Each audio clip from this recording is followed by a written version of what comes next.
2020, the year of no Marvel content. 2021, the year of all the Marvel content. Hello everyone, it is Megan here, aka Emily, and today, please just don't mind my hair. It has a mind of its own. I haven't gotten a haircut. I need a haircut so badly. But today, we are going to be talking about all of the wonderful, wonderful projects that Disney is graciously gifting to us during this crappy year that has been 2020. But 2021, 2022, 2023 is looking to be like a fabulous next 3 years. With the amount of Disney content, from just like regular Disney animation to Star Wars to Marvel, it is the goodness that we deserve and that we need after this lacking of entertainment year. I'm just gonna go through and do like a little talk and discussion about these films and what I think about them and what the ones I'm most excited for. It's a lot to unpack. So I'm gonna start off with the regular like Disney animation projects. I loved Zootopia when it came out. Like Nick Wilde and Judy Hopps, I love them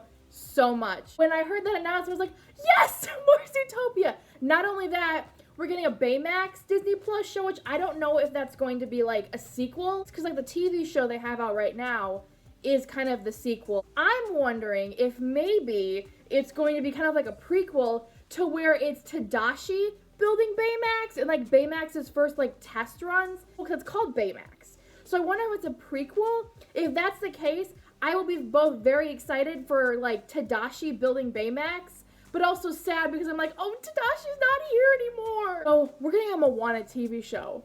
When I saw that, I was like, oh my God. I don't know if you know, but my favorite Disney princess is Jasmine. And that TV show that she had was fantastic. It showed her and Aladdin exploring more of Agrabah and going on different adventures and helping people and exploring and opening and expanding their universe. There's so much they could do with Moana. We could do like stuff with the demigods in Maui. We could have like some Maui backstory. We could see Moana as like the ruler of her island. And then that also brings up the potential for Tamatoa.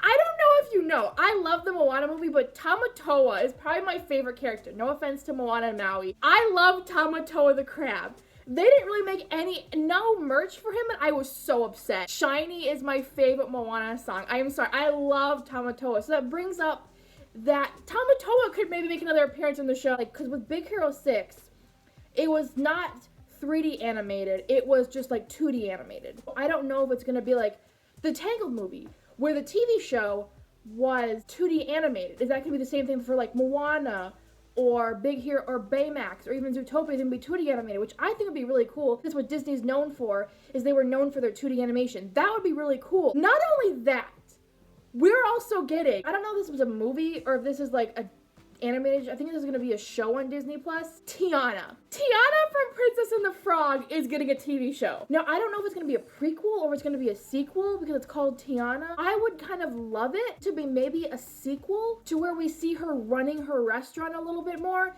and her life with like Naveen. Either way, whatever it is, a prequel, a sequel, a spin-off, I don't care. I'm so excited for it. Now we're gonna move on to the Star Wars content. We got a lot of Star Wars news that I'm just like, oh! After this last trilogy, bro, I need better Star Wars in my life, especially Rise of Skywalker. Oh, that was a hot mess. I've seen all of the movies and I've seen all of the TV shows. I have not read any of the books or like the comics, so I don't know anything about that. There's some movies, Rangers of the New Republic, I don't know anything about that. Rogue Squadron, I don't know anything about that, so I'm not going to talk about those. But any Star Wars project, I will watch because Star Wars is really good, because The Mandalorian made me love Star Wars again. I'm going to talk about a couple of these ones because these ones have me like, ooh. So if you remember in the last season of Clone Wars, we got these like clone rejects or like clones that had like, I think genetic issues with, they're the Bad Batch. I really did enjoy them in Clone Wars. And I heard they were getting their own TV show.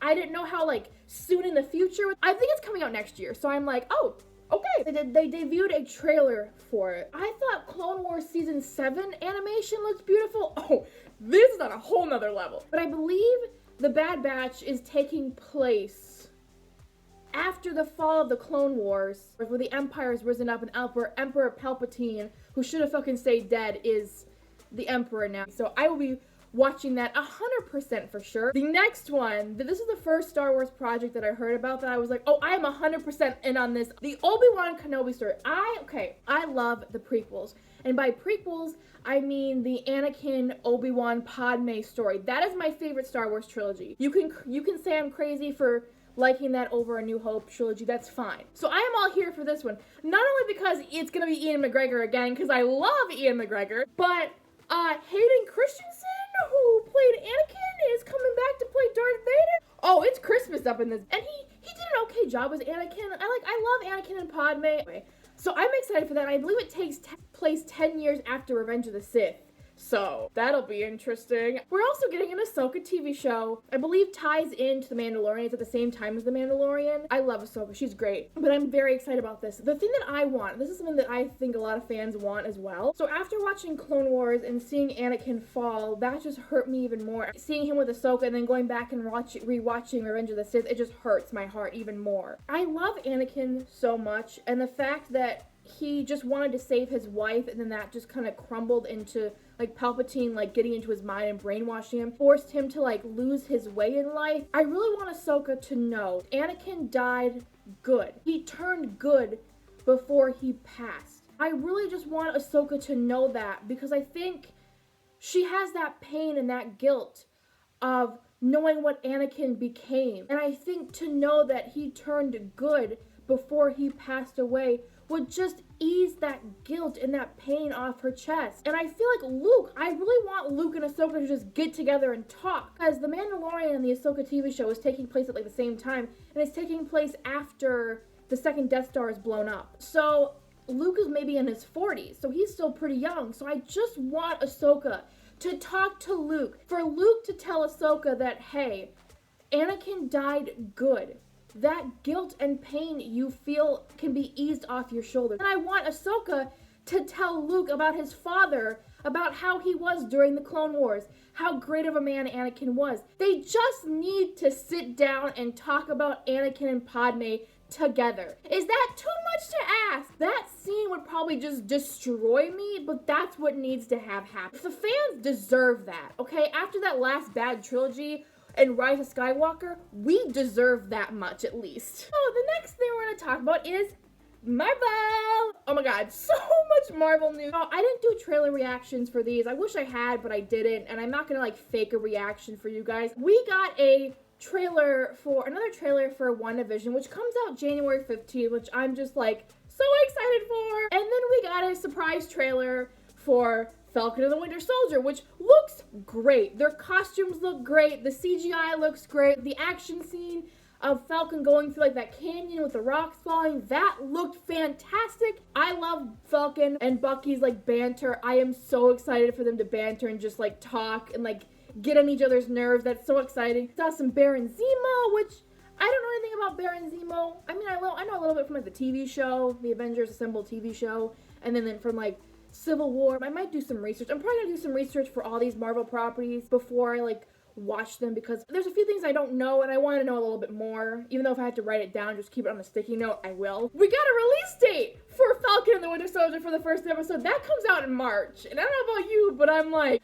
oh hell yeah. We were supposed to get this in August. If everything went according to plan and there was no like virus, we would have gotten this in August and probably would have been on a season 2 by now. There will be a review on the show when it's finished, because I don't want to do episode by episode, because like I only upload once a week, so that'd be really hard to try to upload 2 videos in a week. I wouldn't do it. Or maybe I could do it. By then, maybe I could do it. We'll see what happens. And then, that wasn't enough. Marvel was like, oh no, we're gonna give you more. We're gonna just give you more candy. We're gonna shove more goodness at you. We got a, like, trailer-ish thing for the Loki Disney Plus show. Oh, I'm eating all this up. But yeah, we got a trailer clip for Loki, and that comes out in May, I believe, is what the description says. Marvel's feeding us good in the beginning of 2021, and that excites me very much. Also, can we just talk about Loki's outfit in the trailer? Oh my god. Look at him. Look at that outfit. He is one handsome devil. If I've ever seen a handsomer Loki, I don't know what it is. He looks so good. So I don't know really anything about this show. In the trailer, it showed it picking off right where you know, he takes the Tesseract in Endgame when they go back in time. He takes the Tesseract and like just jumps through the portal. That's where the trailer starts off with. So I'm like, I don't know what's going on, but I'm sure it'll be entertaining. It's Tom Hiddleston, and we also see him with his hair slicked back and sunglasses and a suit, and I'm like, he looking so good. Ooh. We also got a little look at Miss Marvel, which I know a little bit about Miss Marvel. I am very excited about that. I'm more excited about that than I am Captain Marvel 2, which they also announced Captain Marvel 2. I'm not very excited about, but I have to see it because it intertwines with the rest of the MCU. So I have to see Captain Marvel 2, even if I'm like, I don't want it. What I'm more excited about is they announced Ant-Man 3. It's called Quantumania, which at first I read it as Quarantine Mania, and I'm like, that's not okay.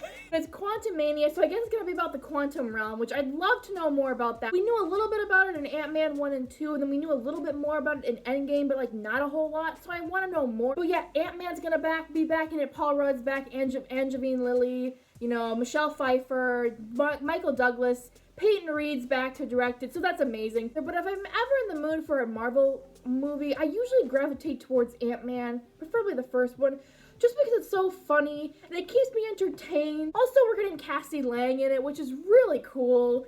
And Kang the Conqueror. I know a little bit about Kang the Conqueror from the event. Anything I know about these Marvel characters that I haven't seen in the movies yet, I know from like the Avengers Assemble TV show. Catch up on him. I know a little bit about him, but the fact that they're bringing him into this is like, Ant-Man's gonna be going crazy. Cassie Lang, is she gonna become, so I know she becomes like, not the Wasp, but like another superhero in the comic. Is she gonna like be a superhero in this one? If so, family of superheroes, yes! Speaking of family of superheroes, they announced Fantastic Four, which I am like so excited about. The one with like Jessica Alba and Chris Evans. I love those two Fantastic Four movies. Those were probably two of the first superhero movies that I ever saw. I have not seen the new one with, why am I blanking on his name? He was in Black Panther. I didn't see that one because the reviews said enough for me. I'm never gonna see it. I'm excited to see what Marvel can do with Fantastic Four because it's kind of like Spider-Man where we've seen the origin story so many times, but I feel like Marvel's gonna do it right. Marvel also announced a bunch of other projects. Obviously, the Hawkeye TV show is currently filming right now. Haley Steinfeld, who I love both musically and actress-wise, she is Kate Bishop. I don't really know anything about Kate Bishop or like the dog Lucky. I definitely want to learn a little bit more about her and maybe pick up some Kate Bishop comics. From what I can tell from the comics, I believe she takes over from Hawkeye because Hawkeye either loses his hearing, because on the set we've seen Jeremy Renner with like a hearing aid. So maybe that's why she takes over, because he loses his hearing or something. I'm interested to learn more about Hawkeye. Obviously, She-Hulk and Moon Knight we already knew about. The guy who plays Poe Dameron, I believe, is playing Moon Knight. I know nothing about Moon Knight.